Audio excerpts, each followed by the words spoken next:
What's up everybody, and welcome back to the channel. In today's video we have some fun things going on. As you can see, I have the keys to a 2016 Nissan 370Z Nismo edition alongside my 2020 Toyota Supra. So first off, huge thank you to my friends over at Champion Car Company. They just got this in on trade as part of their new inventory.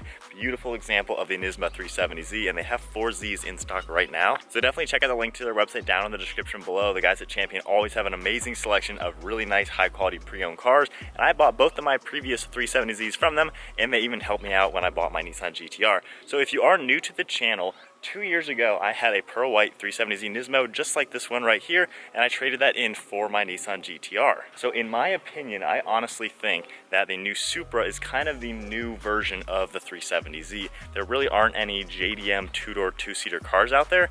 Now first things first, which is the Powerplant. Each of these cars has a 6-cylinder engine paired to rear-wheel drive configuration. On the 370, we have a 3.7 liter naturally aspirated V6, and over on the Supra, we have an inline 6-cylinder 3 liter, and it is turbocharged. Now on paper, the Supra pumps out 335 horsepower, where you get 350 horsepower with the Nismo, and then as far as torque goes, the Supra pumps out 365, while the Nismo has 276. Now, while that's the number on paper, when I had my 2016 Nismo with the air intakes and the muffler delete, I was actually pumping out 310 wheel horsepower and 253 pound-feet of torque all at the wheels. Now, I have not dynoed my Supra, but I have a few friends who have dynoed their stock and seen a ton of videos. These at the wheels stock, they're actually dynoing around 340 horsepower and 400 pound-feet of torque. So you have a solid 150 more pound-feet of torque at the wheels with the Supra and about 40 more horsepower at the wheels than the Z. So you have a ton of power with the Supra. 0 to 60 time is about a second quicker as well. These are around 5 seconds. These are around 4 seconds. So that's power figures. Also, they weigh nearly identical, around 3,400 pounds.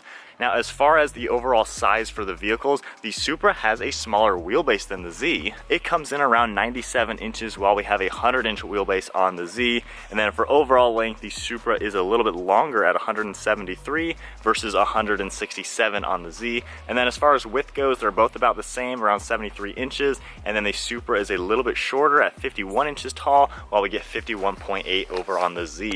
But as we make our way to the rear ends of the car, they both have that low-slung, wider lower appearance with big hips for the rear fender arches. As we can see with the Supra, you have really large round fender arches, just gives it a really cool look. And then the roofline slopes down, giving it an aggressive look. I absolutely love this angle on the Supra. And then we have a longer hood up front. You can see some similarities to them. Getting closer to the Z, we have the same type of bulges for the fender arches that we have over on the Supra. Gives it a nice wide appearance. We have a lot of angles in the back, just gives it a wide low look for the lower section. The Supra is a little bit narrower as we look at the rear end. You can see how the height difference is from the spoiler down here, while that is more rounded and squared off. And then hopping on inside this car, we do get bucket seats, which is an amazing touch. These are Recaro seats. You have the manual transmission, just the overall look of that. And then for the Supra, a little bit different design. I'd definitely say it's a little bit more modern, not quite as sporty. We have aggressive seats, but they are not complete bucket seats like you get with the Recaro seating. So then next up, we're gonna talk about the storage space. Now, it seems like no car can ever get this right. When I had my Zs, I complained about this. The only way to open up the trunk in this car is using the button that is in the rear bumper. Just pressing that button pops the trunk very nicely. The Z does not have a button on the key fob, nor does it have a button on the interior. And then when we get to the Supra, we have the opposite problem. We have a button on the interior, a button on the key fob, but no button on the rear bumper. So we'll go ahead and press the button real quick, open up the trunk. Now the trunk for the Supra is actually a lot deeper now that I compare it back to back with the Z. As you can tell, it's not actually the deepest trunk. It's only like about a hand length down, so maybe 6-7 inches of depth, and that's basically what you get. Over on the Supra, it is over a foot deep, so it definitely has more space to it. So then last test before we go ahead and drive, then we're gonna do a quick exhaust clip. Now this one does have an aftermarket Axleback exhaust, so it sounds pretty good. Supra is bone stock, but nonetheless, this thing pops like crazy. This is a little bit deeper. Let's hear these things.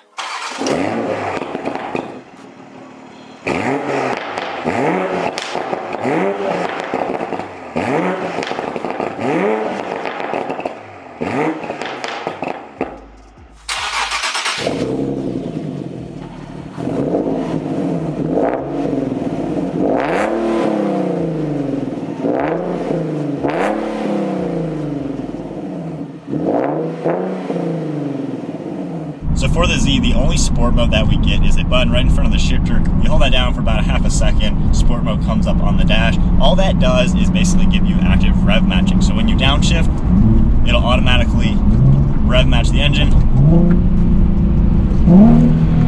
and do all that for you. Same with upshifting. If you go to upshift, it'll actually hold the gear a little bit lower, and when you release the clutch, it's nice and smooth, so it doesn't just dip down to idling. So you get active rev matching for this car.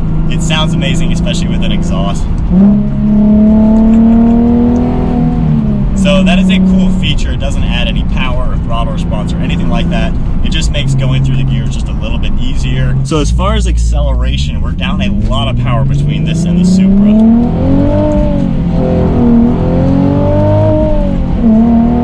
Man, this thing sounds so good. The linear aspects of the naturally aspirated engine are just so nice. It doesn't throw you back in your seat. It's not like it's a crazy fast, powerful car, but it's not trying to be. You know, you're not really needing a car that just is all about straight line performance. This car is something that you want to hit the turns in. So with this car, there's only one suspension setting, which is the setting that it is. It's a fixed suspension, fixed differential. It does have a limited slip. Handling is really good. The car is very planted. Pretty much no body roll. The Akabono brakes do a really good job. You know, steering is really direct in this car, and the shifter is so good. It's very notchy, very easy to find your gear. So while we are taking some fun roads in the car, I like how direct the car is. It's very mechanical feeling. I feel like everything that I'm telling the car to do, it's doing in a very raw aspect. I don't feel anything doing anything for me. It's a car that you're completely controlling. Yeah, see right there, fourth gear acceleration. It's not like it rips you back in your seat or anything, but I like how linear the car is. It's just very smooth. It's a jerky car on the slow speed to drive just because I believe it's a twin disc clutch setup. It takes a little bit getting used to, but I like how it just has that raw mechanical feeling. So the Nismo Z, as we avoid a little things in the road, definitely a planted car. It is fun to drive. Brakes are fantastic. Transmission's fantastic. Cornering ability, I mean, it's so stable. It has a much different suspension than the standard car. Oh man, I just love the mechanical feeling. You don't get that in modern cars. The Z definitely has a ton to offer. Alright, so that sums up the performance side of driving in the Nismo 370Z. Definitely a great performing car. I like it a lot. It handles great. Let's hop into the new Supra to see how a modern version of a two-door, two-seater sports car feels. See what the differences are. So we are now in the 2020 Toyota Supra. The crazy thing is, driving this car right now back-to-back from the Nismo 370Z, it actually feels very similar as far as the view out. They both have a little bit larger hood and just this low-slung design to it. So I feel very similar. The windows are a little smaller in here. I wouldn't say the visibility is like any worse or anything like that. I have no issues in the Z, and in this car, same thing, no issue. This window though, you can definitely tell I can easily see out of it, which is a nice touch. Looking over the right, the C pillar for my right shoulder, I would say, is larger than the Z's. So the Z has better that way visibility, this car has better that way visibility. But again, with the mirrors correctly adjusted, I don't have any issues in either car. The overall interior now, the bucket seats, these have really large bolsters actually, not quite as large as the Nismo, but I can still rest my arms on them very nicely. Both seats, they go up my leg a nice amount, so honestly I'm very comfortable in both car, and as far as the performance bolsters go, they're actually both really good. So as far as normal driving in the Supra, this is a lot quieter, very smooth, very comfortable, no wind noise, road noise.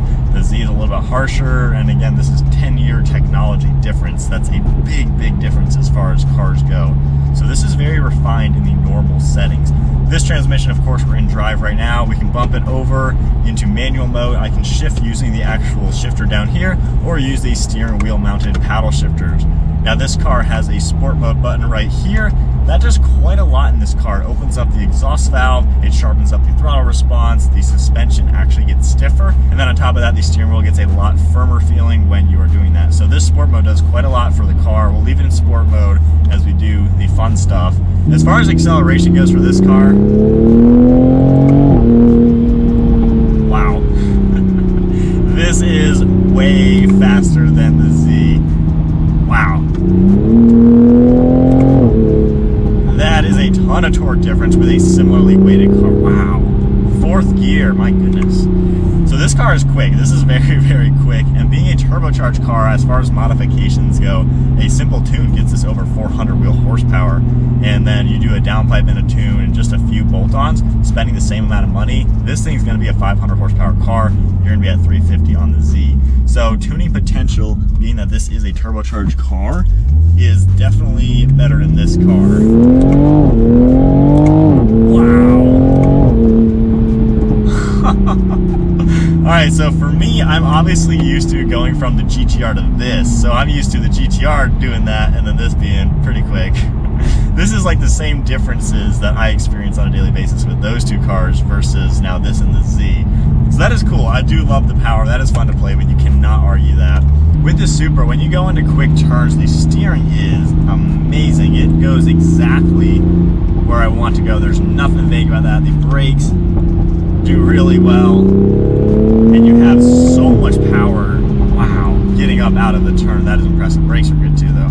Wow.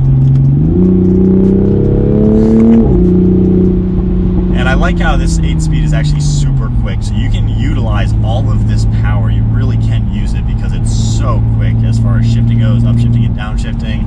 But as far as turning and handling, honestly, I'd say they're both about the same. They're both really good at handling.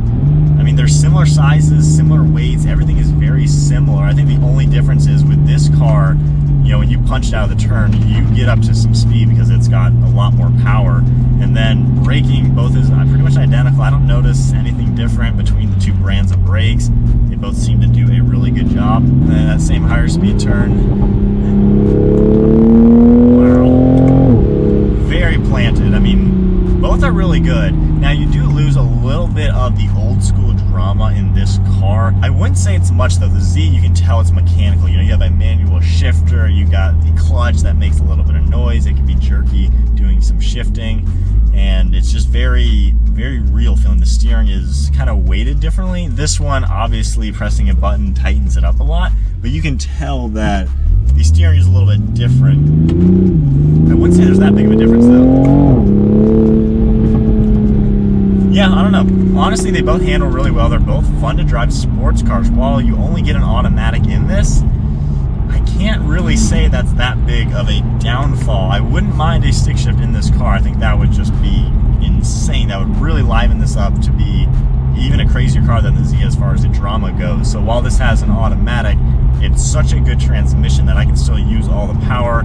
This car is really good at drifting, a little bit easier and better to drift in than the Z. But both cars, they have the similar characteristics, I would say. This car being more expensive, you know, a lot newer, it has the refinements in addition to the rawness. So while this does tone it down a little bit as far as a raw sports car feel, it's not much. And I think the extra power and tuning capabilities make up for the fact that it doesn't have the same raw feeling to it.